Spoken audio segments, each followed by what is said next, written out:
ಓಂ ಅಸ್ಯ ಶ್ರೀ ಪಂಚಮುಖ ಹನುಮತ್ಮಂತ್ರಸ್ಯ ಬ್ರಹ್ಮಾ ಋಷಿಃ ಗಾಯತ್ರಿ ಛಂದಃ ಪಂಚಮುಖ ವಿರಾಟ್ ಹನುಮಾನ್ ದೇವತಾ cream ಬೀಜಂ ಶ್ರೀಂ ಶಕ್ತಿಃ ಕ್ರೌಂ ಕೀಲಕಂ ಕ್ರೂಂ ಕವಚಂ crime ಅಸ್ತ್ರಾಯ ಫಟ್ ಇತಿ ದಿಗ್ಬಂಧಃ.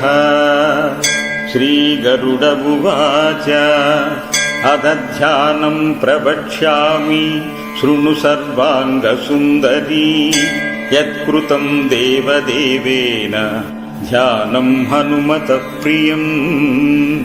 ಪಂಚವಕ್ತ್ರಂ ಮಹಾಭೀಮಂ ತ್ರಿಪಂಚನಯನೈರ್ಯುತಂ ಬಾಹುಭಿರ್ದಶಭಿರ್ಯುಕ್ತಂ ಸರ್ವಕಾಮ್ಯಾರ್ಥಸಿದ್ಧಿದಂ. ಪೂರ್ವಾಂತು ವಾನರಂ ವಕ್ತ್ರಂ ಕೋಟಿಸೂರ್ಯಸಮಪ್ರಭಂ ದಂಷ್ಟ್ರಾಕರಾಳವದನಂ ಭ್ರುಕುಟೀಕುಟಿಲೇಕ್ಷಣಂ. ಹಸೈವ ದಕ್ಷಿಣಂ ವಕ್ತ್ರಂ ನಾರಸಿಂಹಂ ಮಹಾದ್ಭುತಂ ಅತ್ಯುಗ್ರತೇಜೋ ವಪುಷಂ ಭೀಷಣಂ ಭಯನಾಶನಂ.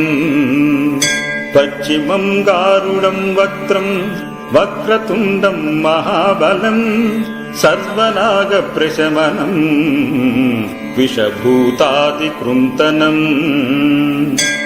ಉತ್ತರಂ ಸೌಕರಂ ವಕ್ತ್ರಂ ಕೃಷ್ಣಂ ದೀಪ್ತಂ ನಭೋಪಮಂ ಪಾತಾಳಸಿಂಹವೇತಾಳ ಜ್ವರರೋಗಾದಿಕೃಂತನಂ. ಊರ್ಧ್ವಂ ಹಯಾನನಂ ಘೋರಂ ಧಾನವಾಂತಂ ಕರಂ ಪರಂ ಯೇನ ವಕ್ತ್ರೇಣ ವಿಪ್ರೇಂದ್ರ ತಾರಕಾಖ್ಯಂ ಮಹಾಸೂರಂ. ಜಘಾನ ಶರಣಂ ತತ್ಸ್ಯ ಸರ್ವಶತ್ರುಹರಂ ಪರಂ ಧ್ಯಾತ್ವಾ ಪಂಚಮುಖರುದ್ರಂ ಹನುಮಂತಂ ದಯಾನಿಧಿಂ. ಖಡ್ಗಂ ತ್ರಿಶೂಲಂ ಖಡ್ವಾಂಗಂ ಪಾಶಮಂಕುಶಪರ್ವತಂ ಮುಷ್ಟಿಂ ಕೌಮದಿಕೀಂ ವಕ್ಷಂ ಧಾರಯಂತಂ ಕಮಂಡಲುಂ.